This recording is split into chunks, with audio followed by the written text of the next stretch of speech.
오늘은 로마서 2장 말씀을 함께 살펴보겠습니다.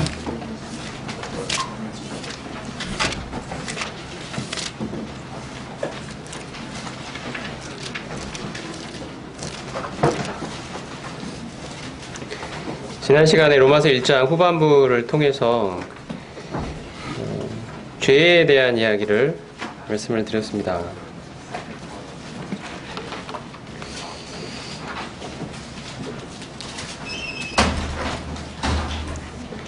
죄란 다름 아니라 바로 영광의 하나님, 그 주권자 하나님에 대한 반역이라는 사실을 말씀을 드렸습니다. 하도 바울이 죄 사함을 말하기 전에 죄에 대해서 굉장히 많은 부분을 할애했습니다.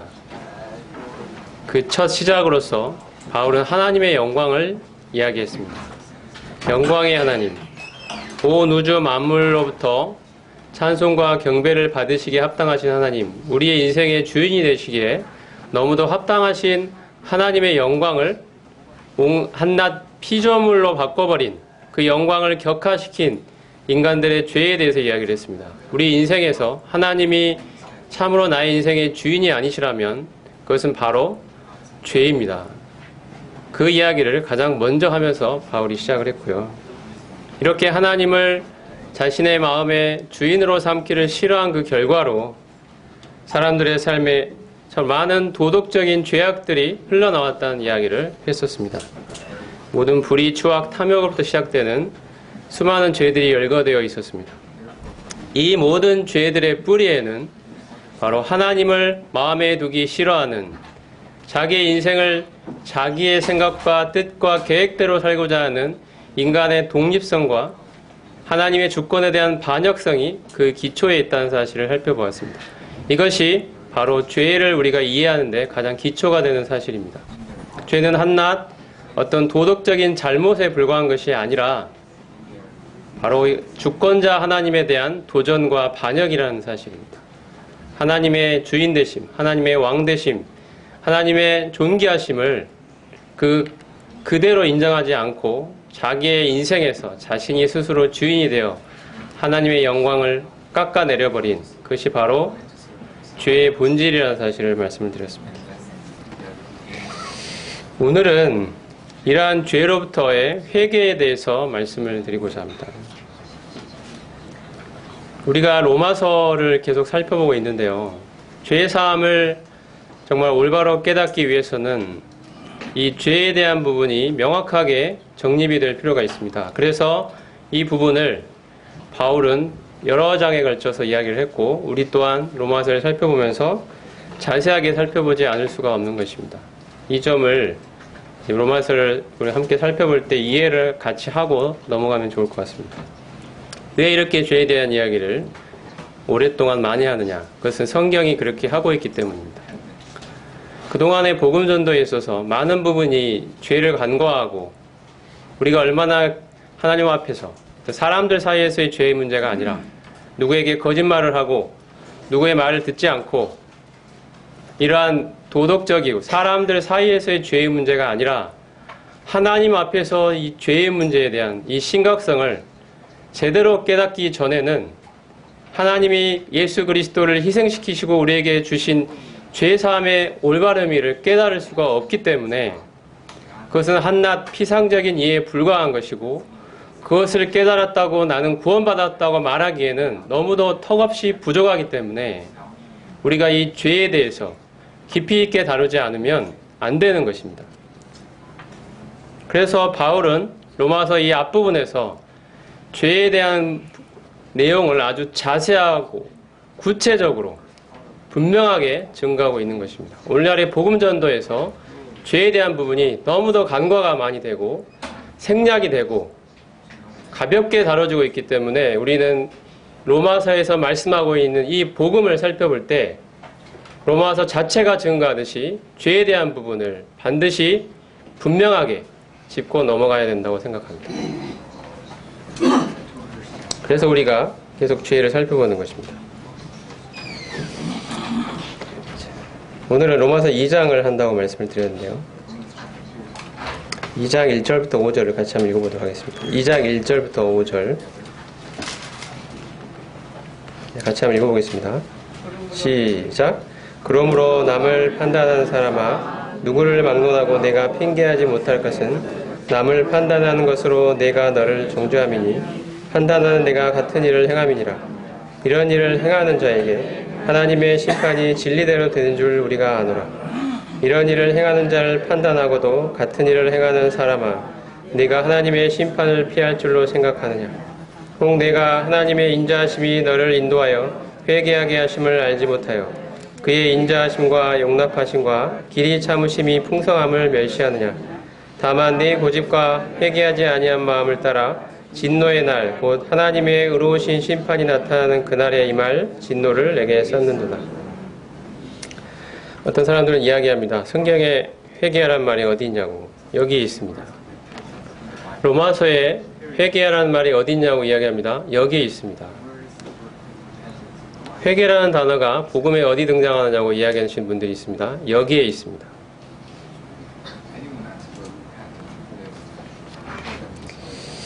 회개라는 말의 원래 단어의 뜻은 생각을 바꾼다라는 뜻을 가지고 있습니다. 메타노이아라는 단어입니다. 문자적인 의미는 생각을 바꾼다라는 뜻입니다. 하지만 성경에서 이 단어가 사용된 용례를 보면 단지 생각의 변화만을 가리키는 것이 아닙니다. 그것은 자기 인생을 바라보는 관점의 변화이며 하나님을 향하여 죄를 버리고 하나님을 향하여 자기 인생을 돌이키고자 하는 의지의 변화입니다. 자기가 지은 하나님 앞에 지은 죄를 싫어하고 미워하고 버리고자 하는 감정의 변화까지 모두 다 포함하고 있는 인격적인 변화입니다. 인격적인 돌이킴이 회개입니다. 어떤 사람들은 회개를 이야기하면서 생각의 변화이기 때문에 예수 그리스도에 대한 생각만 변화가 되면 회개가 된 것이고 구원받은 것이라고 이야기하시는 분들이 있습니다. 예를 들어서 나는 전에 예수님을 나의 구원자로 생각하지 않았는데 이제는 그분을 하나님의 아들이요 나의 구원자라고 생각한다. 나의 생각이 바뀌었다. 그러므로 나는 회개한 것이고 이제 예수 그리스도를 믿은 것이기 때문에 나는 구원을 받았다 라고 생각하는 분들이 있습니다만 잘못된 것입니다. 회개는 자기의 인생을 송두리째로 통째로 하나님 앞에서 돌이키고자 하는, 바꿔내고자 하는 의지가 그 안에 들어가 있습니다. 나의 살아온 지난 인생이 하나님 앞에 그 어미하고 거룩하신 주권자 하나님 앞에 얼마나 잘못되어 있는지, 죄된 것인지에 대해서 참으로 통회하면서 하나님 앞에 엎드려 자기 인생을 돌이키고자 하는 그 의지의 변화가 없이는 회개는 없는 것입니다. 나의 인생을 주인 되신 하나님 앞에 돌이키고자 하는 그 마음, 죄를 싫어하고 세상을 싫어하고 버리고 하나님께로 돌아오고자 하는 이러한 마음의 변화가 없다면 회개는 없는 것입니다. 그리고 회개가 없다면 성경에서 말씀하고 있는 구원도 없습니다. 그렇기 때문에 회개가 그만큼 중요한 것입니다. 성경에서 회개하라는 이 촉구는, 죄인들을 향하여 회개하라는 촉구는 성경에서 여러 번 반복되어 나타납니다. 우리가 잘 아는 세례 요한이 사람들에게 찾아와서 맨 먼저 했던 그 메시지, 첫 번째 메시지는 회개하라는 것이었습니다. 회개하라. 하나님의 왕국이 가까이 왔느니라. 회개하라. 이것이 세례 요한의 메시지였습니다. 회개에 합당한 열매를 맺으라고 이야기했습니다. 입술로만 회개한다고 말하지 말고 회개에 합당한 열매를 맺으라고 요한이 사람들을 향하여 증거했습니다. 그리고 우리가 잘 알듯이 예수 그리스도께서도 공생애를 시작하면서 맨 먼저 던진 메시지는 바로 요한과 마찬가지로 회개하라는 것이었습니다. 하나님의 왕국이 가까이 왔다. 하나님의 왕국, 바로 하나님이 왕이신 그 나라, 내가 바로 그 하나님의 왕국의 왕으로서 이 땅에 왔으니 너희는 회개하라는 것입니다. 왕이 왔으니 회개하라는 것입니다. 회개가 무엇입니까? 왕의 왕됨을 인정하지 않았던 것을 회개하라는 것입니다.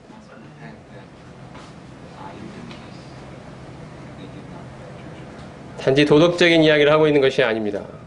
회개는 이 예수 그리스도의 이 주인 되심을, 이 왕 되심을 거부하고 살았던 나의 인생을 송두리째 바꿔내라는 것입니다. 예수 그리스도의 첫 번째 메시지였습니다. 이러한 회개가 없이는 하나님의 왕국에 들어갈 수 없기 때문입니다. 예수 그리스도가 왕이 되어 계시는 그 왕국에 어떻게 예수 그리스도를 왕으로 모시지 않고 들어갈 수 있겠습니까? 그렇지 않고 들어갈 수도 없으려니와 그것은 반역입니다. 가장 먼저 처단되어야 되는 무서운 반역인 것입니다.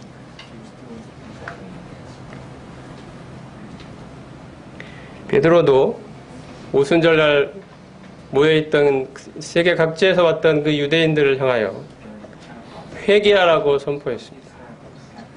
우리가 어찌하여야 구원을 받을 거라는 그들의 질문에 대하여 베드로는 이야기합니다. 회개하고 복음을 믿으라고 이야기합니다.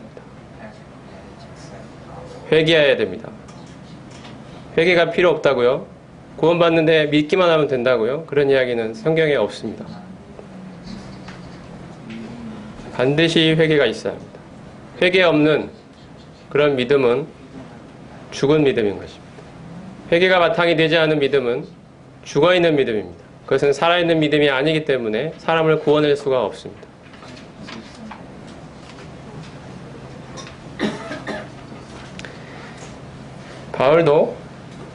사도 바울도 아덴에서 전도할 때 사람들을 향하여 회개하라고 했습니다. 하나님이 전에는 묻지 않고 간구하셨지만 이제는 모든 사람들을 명하여 회개하라 하신다라고 말씀하셨습니다. 하나님은 지금도 모든 사람들이 회개하기에 이르기를 원하십니다. 단지 예수 그리스도에 대한 생각을 바꾸는 그런 회개를 말하는 것이 아니라 나의 온 삶을 다 바쳐서 하나님을 향하여 돌이키는 회개를 말하는 것입니다. 내 인생의 주인이 내가 되어 살아온 인생을 송두리째 바꿔내어서 영광의 하나님, 그 어미하신 하나님, 그 지존하신 하나님, 그리고 그분이 보내신 그 아들 예수 그리스도, 그 영광의 아들 하나님을 나의 주인으로 받아들이라는 것입니다. 이것이 회개입니다. 내가 하나님 앞에 하나님의 주권과 왕되심을 거부하고 살아왔던 지난 날들을 하나님 앞에 통회하고 부끄럽게 여기고 이제는 이 하나님 앞에 돌아와 하나님의 말씀에 순종하며 하나님의 주권에 굴복하며 예수 그리스도를 왕으로 모시고 살겠다는 것이 회개입니다. 이러한 회개를 하라고 세례요한이 이야기했고 예수 그리스도가 말씀하셨고 사도 베드로가 이야기했고 사도 바울이 이야기했습니다. 바울은 에베소 교회 장로들을 모아서 그들과 작별하기 전에 그들을 향하여 마지막 인사를 나누던 중에 이런 이야기를 했습니다. 내가 너희 중에서 하나님께 대한 회개와 예수 그리스도께 대한 믿음을 증거했다라고 이야기했습니다. 그가 전했던 메시지의 핵심 내용은 바로 하나님께 대한 회개와 우리 주 예수 그리스도께 대한 믿음이었습니다. 하나님을 향하여 돌이켜라. 너희의 그 죄된 인생을 버리고 죄된 삶을 버리고 세상을 좋아하는 그 마음을 버리고 너의 뜻과 너의 계획대로 살아온 인생을 모두 다 송두리째 바꿔내고 하나님을 향하여 돌이켜라. 하나님이 너의 주인 되심을 알라. 하나님이 너의 왕 되심을 알라. 그 영광에 합당한 이름을, 그 합당한 영광을 하나님께 돌려라고 바울은 이야기한 것입니다. 하나님이 얼마나 어미하신 분이신지 아느냐. 하나님이 얼마나 영광스러운 분이신지 아느냐. 온 우주를 지으신 창조의 주인 되시다. 그분이 너의 인생에도 주인이 되셔야 마땅하다. 회개하라고 바울은 모든 사람들을 향하여 외쳤습니다. 이것이 그가 전한 메시지의 핵심 내용이었습니다. 이것을 빼고는 그가 전한 메시지를 설명해낼 길이 없습니다. 예수 그리스도는 주인이셔야 한다. 그러므로 그렇게 살지 못했던 너의 인생을 돌이켜라. 이것이 바울이 전했던 메시지의 핵심이었습니다. 이 바탕 위에서 바로 주 예수 그리스도께 대한 믿음이 가능해집니다. 예수 그리스도는 주 예수 그리스도이십니다. 우리의 주인이 되시는 것입니다. 단지 우리를 지옥에서 건져내어 하늘나라에 이르게 한 구원자이만 되시는 것이 아니라 우리 인생의 주인이 되셔야 마땅한 분이십니다. 이러한 회개가 바탕이 되어야 주 예수 그리스도께 대한 믿음이 비로소 가능해집니다. 다시 로마서로 오시겠습니다.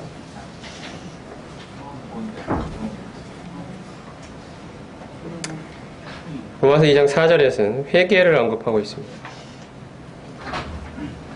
5절에도 회개하지 아니한 마음에 하나님의 의로우신 심판이 나타날 것이라고 말씀하십니다. 회개는 하나님께 대한 회개이며 죄로부터의 회개입니다. 죄로부터 하나님께로의 돌이킴입니다. 세상으로부터 하나님께로의 돌이킴입니다. 죄를 버리고 하나님께로 돌아오는 것을 말합니다. 우리는 돌아온 탕자의 이야기를 잘 알고 있습니다. 탕자가 아버지 밑에 있기 싫어서, 아버지의 권위 아래 있기 싫어서, 자기 인생을 자기의 뜻대로 살고 싶은 그 마음 때문에 아버지의 곁을 떠났습니다.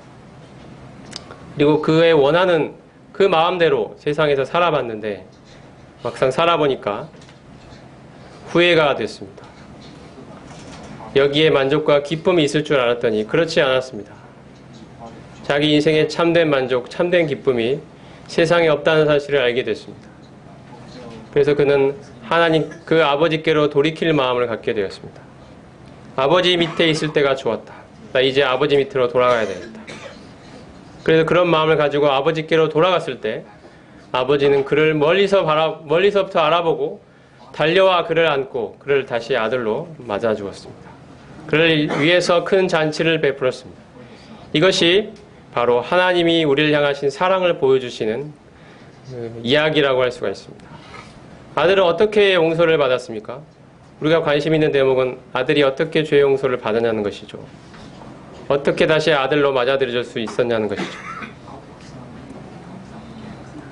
그것은 아버지가 여전히 변함없이 그를 사랑하고 있었기 때문에 가능한 일이었습니다.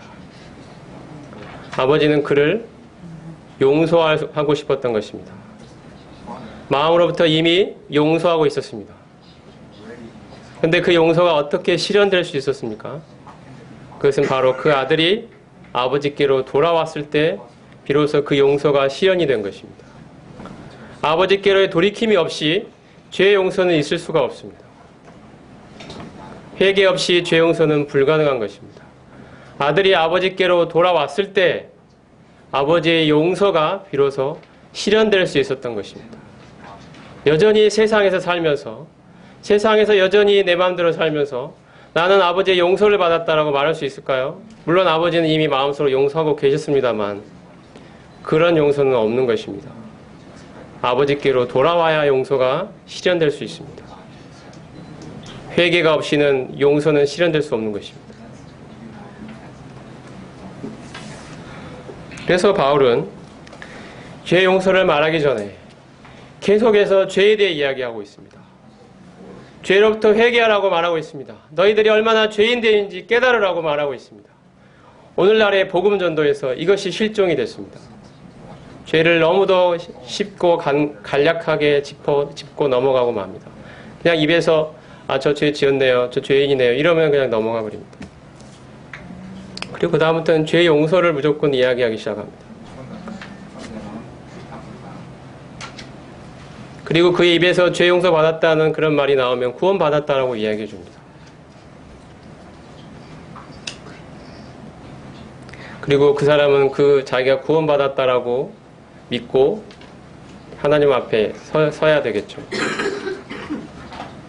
자기의 인생, 자기의 영원한 구원의 문제를 누가 책임져 줍니까? 우리는 이 로마서의 복음 앞에 이 시간도 엎드려야 된다고 생각합니다. 우리의 영원한 운명이 걸린 문제입니다. 성경에서 말씀하고 있는 복음이 무엇인지 우리는 스스로 살펴보아야 합니다. 그리고 내가 정말 구원받은 사람이 맞는지도 검증해 보아야 합니다. 끝없이 검증해 보아야 합니다. 내가 정말 믿고 있는 이 복음은 성경적인 복음인지 분명하게 점검하고 확인해 보아야 합니다. 나의 영원한 운명이 걸려있기 때문입니다. 나중에 하나님 앞에 죽어서 가고 나서는 그때는 이제는 늦습니다. 내가 살아있을 때 내가 믿고 있는, 내가 들었던 그 복음이 과연 성경의 복음인지 분명하게 점검해 보십시오. 제가 이 부분을 관심을 많이 갖게 된 것은, 사실은 저는 개인적으로 구원받은 자의 성장에 관심이 많은 사람입니다. 근데 그동안 많은 분들을 관찰해 보면서 구원받고 난 뒤에도 왜 성장이 없을까라는 그런 질문들을 많이 하게 됐습니다. 스스로. 구원받은 지 1년이 지나고 2년이 지나고 10년이 지나고 20년이 지났는데 정말 성경에서 말씀하고 있는 구원받은 사람의 삶에 나타나야 되는 그런 당연하고도 마땅한 열매들이, 그 변화들이 나타나 보이지 않는 일들을 많이 발견하게 되면서 무엇이 문제인지 많은 고민들을 해보게 됐습니다. 양육 방법에 문제가 있는 것인지, 무엇에 문제가 있는 것인지, 그들을 관찰하고 기도하면서 많은 생각들을 하면서 발견하게 되는 것은 많은 부분에서 안타깝게도 구원에 문제가 있다는 사실을 발견한 것입니다. 생명이 없기 때문에 당연히 생명의 성장이 있을 수가 없습니다. 생명이 없는 자에게 성장하라고 어떻게 이야기할 수 있겠습니까?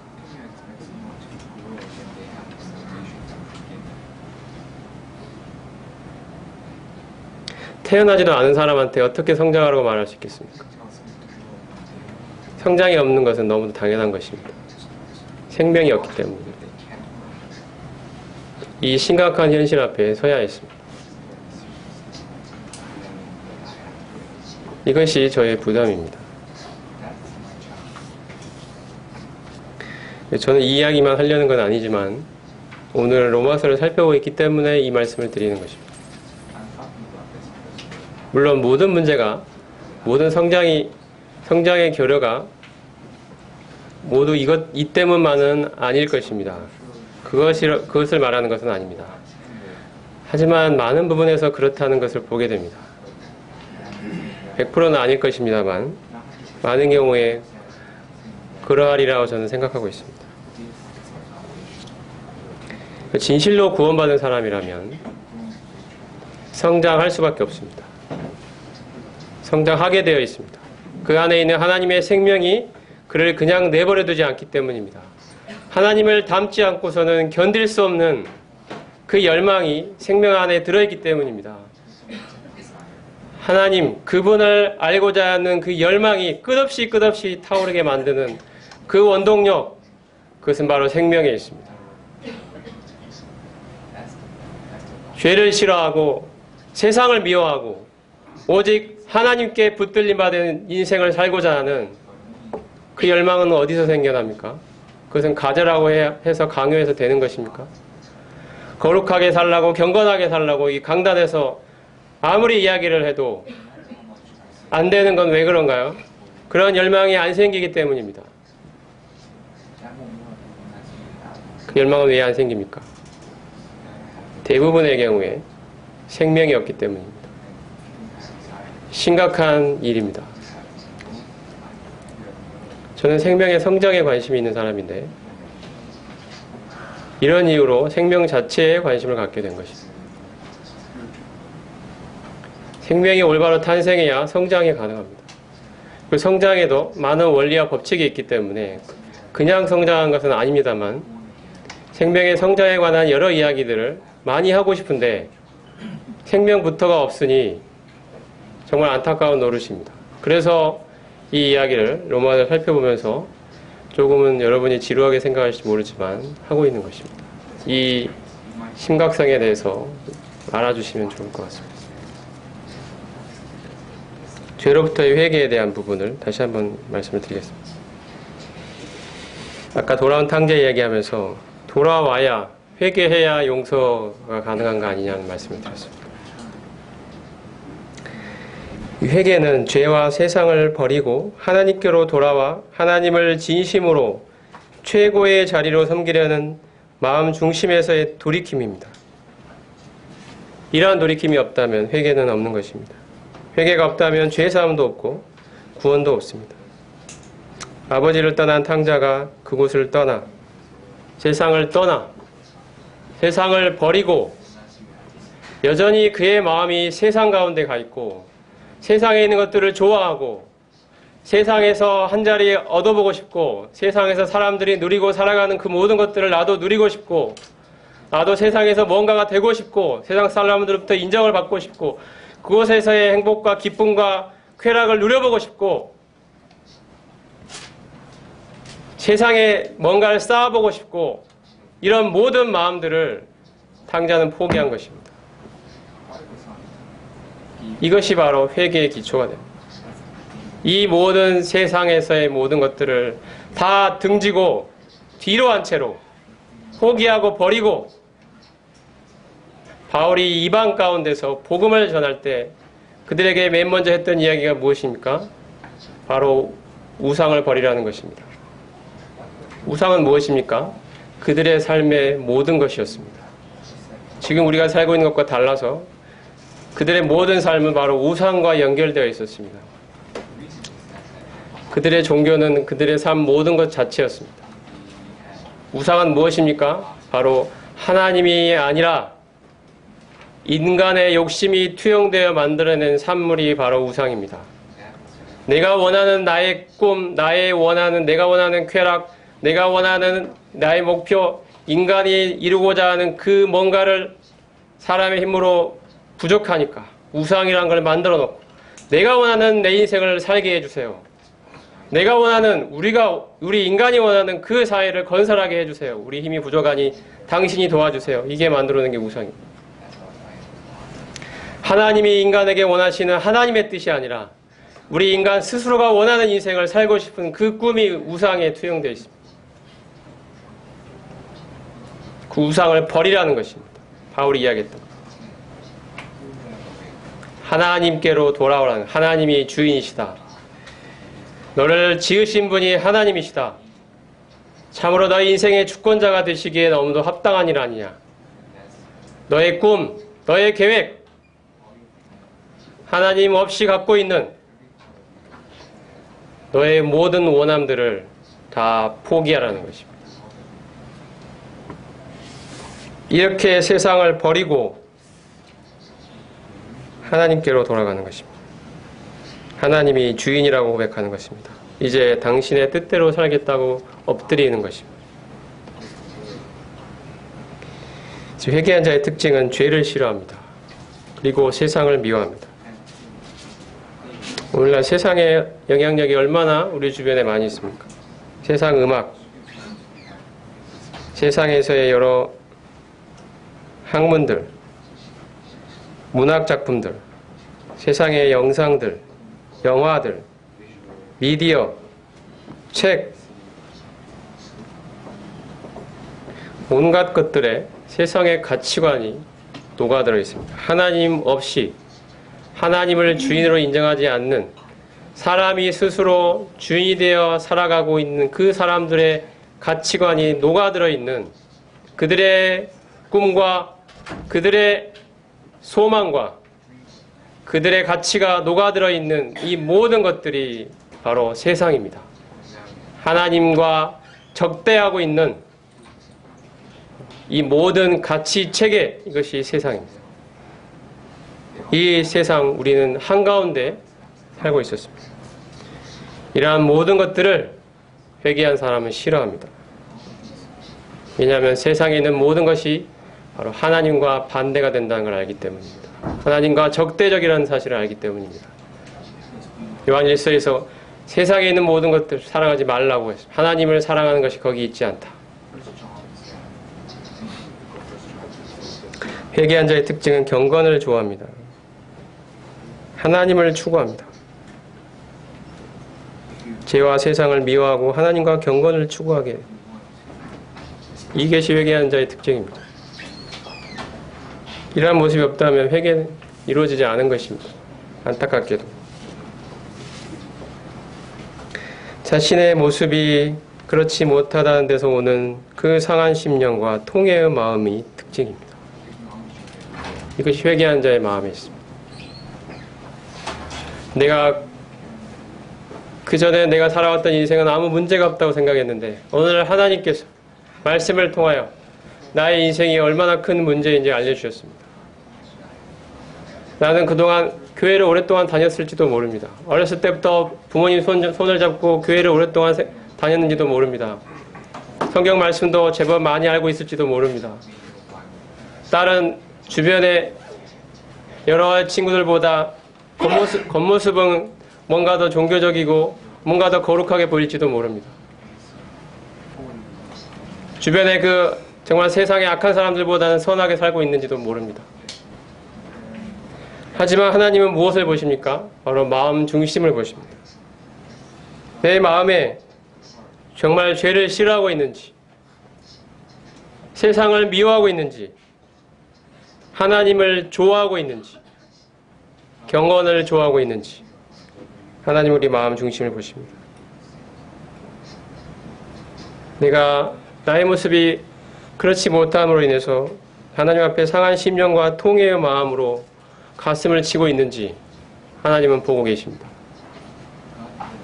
참된 회개가 이루어져 있는지 하나님은 보시는 것입니다. 이 회개치 아니한 마음에 하나님의 의로운 심판이 있을 거라고 로마서는 분명히 말씀하십니다. 참된 회개를 방해하는 것들이 여러 가지가 있습니다. 어떤 경우는 죄에 대한 이해가 피상적일 때 그렇습니다. 단지 도덕적인 잘못으로 생각하고 하나님 앞에서의 죄됨을 깊이 느끼지 못하는 경우가 그러합니다. 이런 경우가 참 많은 것 같습니다. 도덕적인 잘못으로 생각하는 것입니다. 죄를 이해할 때 죄는 도덕적인 잘못이다. 거기에는 하나님이 없습니다. 그것은 윤리일 뿐입니다. 그것은 도덕일 뿐입니다. 중요한 것은 주권자 하나님 앞에서의 죄됨이냐는 것입니다. 하나님 앞에서의 죄를 깨닫는 것이 중요합니다. 그 다음에 참된 회개를 방해하는 생각들 중에 또 하나는 외적인 죄에만 집중한다는 것입니다. 속마음이 아니라 단지 외부로 나타나는 행동들만을 죄로 여기는 데 문제가 있습니다. 또 하나는 한두 개의 작은 잘못들만을 인정하고 나머지 잘한 점들에 대해서는 여전히 자부심을 가지고 있는 그런 마음입니다. 또 하나는 죄를 질병 정도로 여깁니다. 삶의 근본적이고 전체적인 총체적 문제로 여기지 않고 단지 언젠가 고침받기만 하면 되는 그런 부분적인 질병 정도로 생각합니다. 죄를 감기 정도로 생각하는 거죠. 감기. 약 먹고 고침받으면 되는 일입니다. 죄는 감기입니까? 죄는 말기암입니다.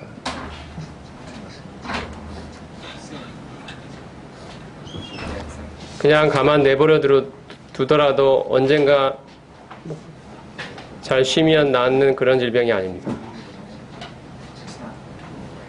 그냥 내버려 뒀다가는 당장에 죽어야 되는 나의 생사가 걸려있는 내 삶의 총체적인 내 뿌리 깊은 데서부터 해결될 수밖에 되어야 하는 그러한 엄청난 문제입니다.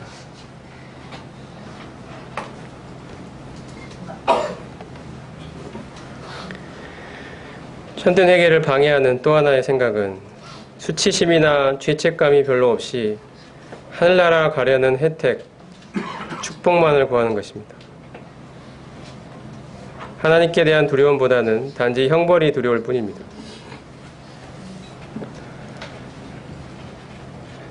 지옥에서 느껴야 되는 그 뜨거운 불이 싫어서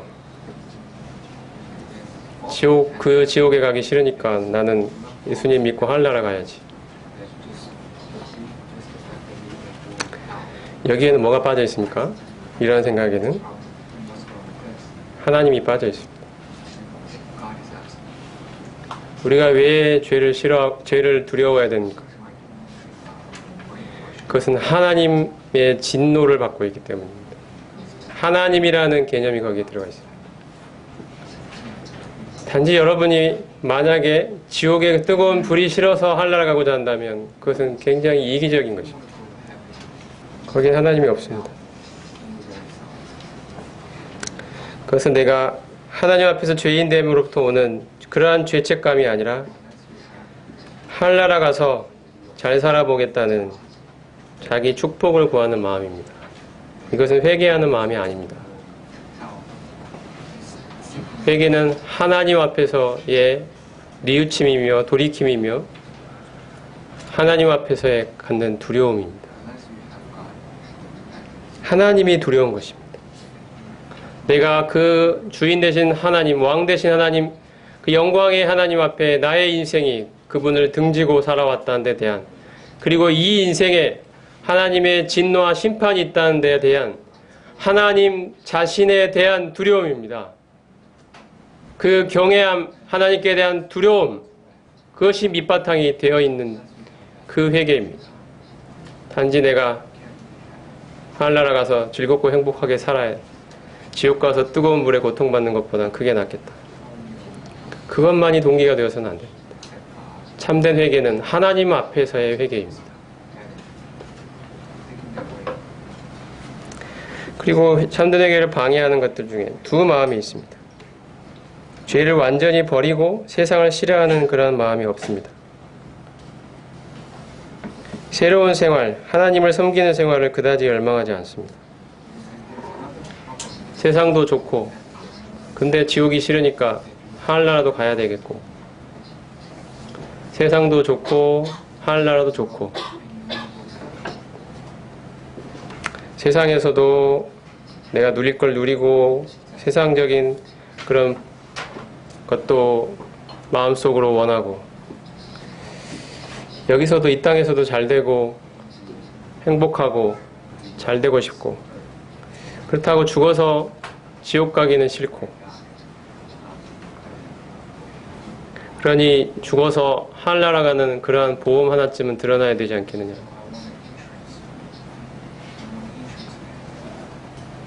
제가 말을 좀 심하게 하는지도 모르겠습니다만 좀 분명하게 말씀을 드리기 위해서 이렇게 분명한 대조를 말씀드립니다.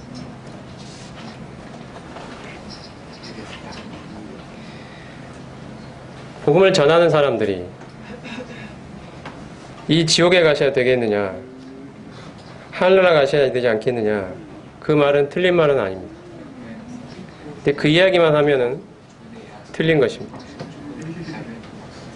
하나님께 대한 돌이킴을 이야기해 줘야 됩니다. 당신의 인생을 하나님 앞에 돌이키라고 이야기해 줘야 됩니다. 하나님을 주인으로, 왕으로, 주권자로 섬기지 않아온 그의 인생을 돌이키라고 이야기해 줘야 됩니다.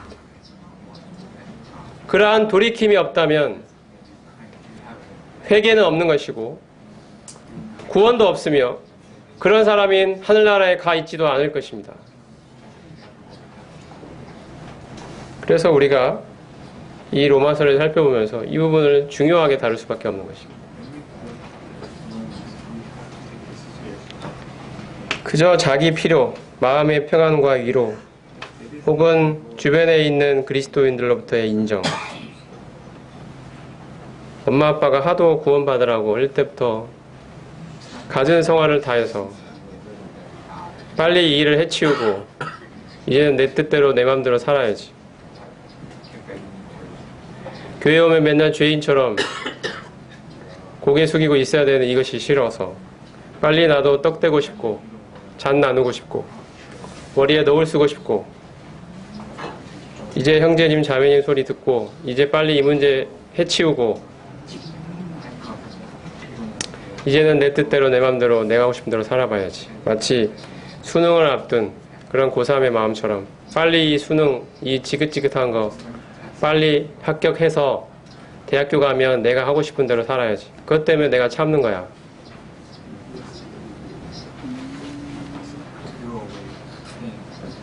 대학교 가면 내가 원하는 대로 한번 마음껏 즐겁게 한번 살아볼 거야. 그러려면 합격을 해야 되니까 이 순간만 좀 열심히 참자. 이런 거 아닙니다. 이것은 자기 필요로 인해 하나님께로 나아가려는 마음입니다. 그래서 하나님이 받으시지 않습니다. 하나님으로부터 시작한 마음이어야 합니다. 하나님이 주신 마음이어야 됩니다. 하나님의 주권 앞에 굴복한 마음이어야 됩니다. 그것이 바로 구원받고자 하는 그 마음의 동기입니다. 하나님, 제 인생이 송두리째 잘못되었다고 하나님이 말씀해 주셨습니다. 저는 도대체 어떻게 해야 됩니까? 하나님, 저는 저의 인생에 문제가 없다고 생각하고 살아왔습니다. 그런데 오늘 하나님이 제 마음에 알려주셨습니다. 제 인생에는 하나님이 없었다는 사실을, 저는 하나님을 주인으로 모시고 있지 않아왔다는 사실을, 겉으로는 그저 그럭저럭 경건하게 살아왔을지 모르지만 제 마음 중심에는 하나님이 계시지 않았다는 사실을 하나님이 알려주셨습니다. 저는 이러한 삶으로부터 돌이키기를 원합니다. 제 인생이 얼마나 송두리째 잘못되었는지 하나님이 알려주셨습니다. 이러한 삶에 하나님의 무서운 진노와 심판이 있다는 것도 알려주셨습니다. 저는 여기서 벗어나고 싶습니다. 저는 하나님을 참되게 올바르게 섬기고 싶습니다. 하나님, 당신을 알아가고 싶습니다. 당신과의 관계를 맺고 싶습니다. 당신이 원하시는 그 거룩한 삶을 살기를 원합니다. 하나님, 당신을 닮기를 원합니다. 제가 어떻게 해야 됩니까, 하나님? 이 마음이 회개한 자의 마음입니다.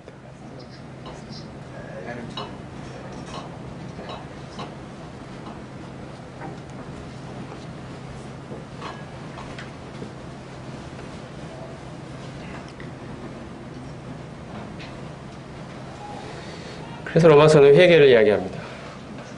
우리에게 분명한 회개를 이야기합니다. 하나님의 공의로운 심판에 대해서 말씀하면서 회개하라고 말하는 것입니다.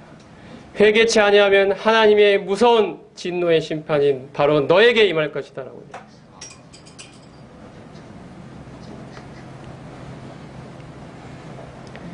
하나님은 지금도 오래 참고 계십니다. 그것은 바로 우리로 하여금 회개하기를 원하기 때문입니다. 2장 4절에 보면 네가 하나님의 인자하심이 너를 인도하여 회개하게 하심을 알지 못하여 그의 인자하심과 용납하심과 길이 참으심의 풍성함을 멸시하느냐. 하나님 지금도 오래 참고 계십니다. 하지만 그날이 얼마 남지 않았습니다. 우리는 회개해야 합니다. 돌이켜야 합니다. 뉘우치고 하나님께로 돌아가야 합니다. 하나님의 주권 앞에 굴복해야 합니다. 우리의 인생을 송두리째 하나님께로 드려야 합니다. 하나님이 지금 이 순간에도 우리의 심령 가운데 말씀을 통해 역사해 주실 줄로 믿습니다. 회개의 역사를 우리 가운데 부어주실 것이라고 생각합니다. 하나님의 분명한 복음의 말씀이 그렇게 증거하고 있습니다. 이 바탕 위에서 참된 믿음과 죄 사함이 가능해집니다. 그래서 오직 은혜로 구원받는, 오직 믿음만으로 구원받는, 오직 믿음만으로 죄 사함 받는 이 사실을 이야기하기 전에 분명한 죄에 대한 분명한 이해와 죄로부터의 돌이키는 회개가 반드시 바탕이 되어야 하기 때문에 이 이야기가 로마서의 많은 부분을 차지하고 있습니다. 마지막으로 6절부터 12절까지 말씀을 읽고 마치겠습니다. 하나님께서 각 사람에게 그 행한 대로 보응하시되 참고 선을 행하여 영광과 존귀와 썩지 아니함을 구하는 자에게는 영생으로 하시고 오직 당을 지어 진리를 따르지 아니하고 불의를 따르는 자에게는 진노와 분노로 하시리라. 악을 행하는 각 사람의 영에게 환난과 곤고가 있으리니 먼저는 유대인에게요 그리고 헬라인에게며 선을 행하는 각 사람에게는 영광과 존귀와 평강이 있으리니 먼저는 유대인에게요 또한 헬라인에게로다. 이는 하나님께서 외모로 사람을 취하지 아니하심이라. 무릇 율법 없이 범죄한 자는 또한 율법 없이 망하고 무릇 율법이 있고 범죄한 자는 율법으로 말미암아 심판을 받으리라. 아멘. 하나님의 공의로운 심판의 원리가 제시되어 있습니다. 하나님이 각 사람에게 그 행한 대로 보응하신다는 것은 하나님의 공의로운 심판의 원리입니다. 이것은 지금 우리가 알고 있는 이 은혜의 복음에 비춰보면 맞지 않는 이야기처럼 보입니다만 여기서 말씀하고자 하는 것은 하나님의 이 공의로운 심판의 원리를 말하고 있는 것입니다.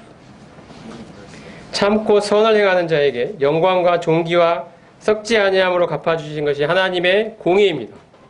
그리고 반대로 악을 행하는 자에게 환난과 곤고와 심판으로 갚아주시는 것이 하나님의 공의입니다.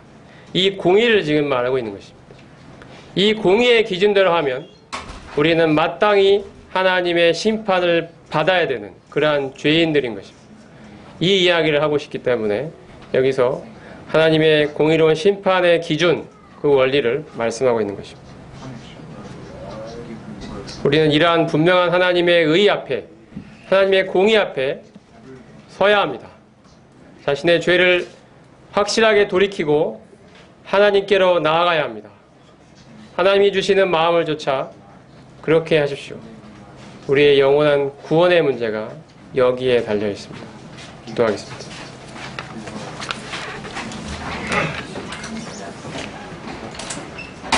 하나님, 주님께서 이 땅에 오셨을 때 제일 먼저 사람들에게 던진 메시지는 회개라는 것이었습니다. 왜냐하면 하나님의 왕국이 가까이 왔기 때문이라고 말씀하셨습니다. 하나님의 왕국은 하나님이 왕이신 나라입니다.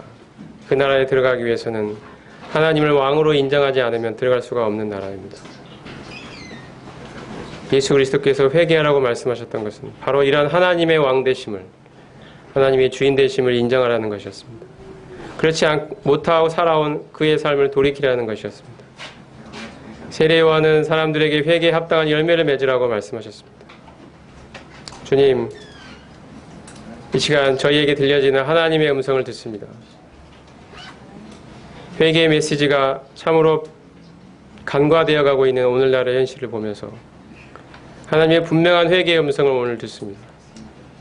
참으로 그 어미하신 하나님, 영광과 존귀를 받으시기에 마땅하신 하나님, 온 우주 만물의 주인이 되시기에 합당한 그 이름을 저희는 짓밟고 저희의 인생에서 저희 스스로가 주인이 되어 왕이 되어 살아왔습니다. 하나님은 저희 안중에 없었습니다. 그 영광 받기에 합당하신 그분은 저희 인생에 없었던 것입니다. 이것이 얼마나 하나님 앞에 큰 죄인지 하나님 말씀하십니다. 이 죄로부터 온갖 더러운 죄의 탕류들이 흘러나왔습니다. 이 문제를 돌이키지 않고서는 하나님의 왕국에 들어갈 수가 없다고 말씀하십니다. 하나님, 저희로 하여금 회개케 하여 주시옵소서. 하나님, 그의 마땅히 영광 받으실 그분의 영광의 이름 앞에 엎드리게 하여 주시옵소서. 저희들의 죄된 삶을 하나님 앞에 돌이키고 이 세상을 미워하고 싫어하며 죄를 미워하고 이제 하나님과 거룩을 취하기를 원합니다. 하나님, 그 영광의 이름을 저희가 이제 부르기를 원합니다. 저희의 모든 삶을 송두리째 바꿔내고 하나님의 그 품 안에 안기기를 원합니다. 그 돌아온 탕자처럼 이제 세상에서의 미련은 모두 다 버리고 이제 그 하나님의, 그 아버지의 주권 아래 돌아오기를 원합니다. 하나님, 저희의 마음을 받아주시옵소서. 우리 주 예수 그리스도의 이름으로 기도드리옵나이다. 아멘.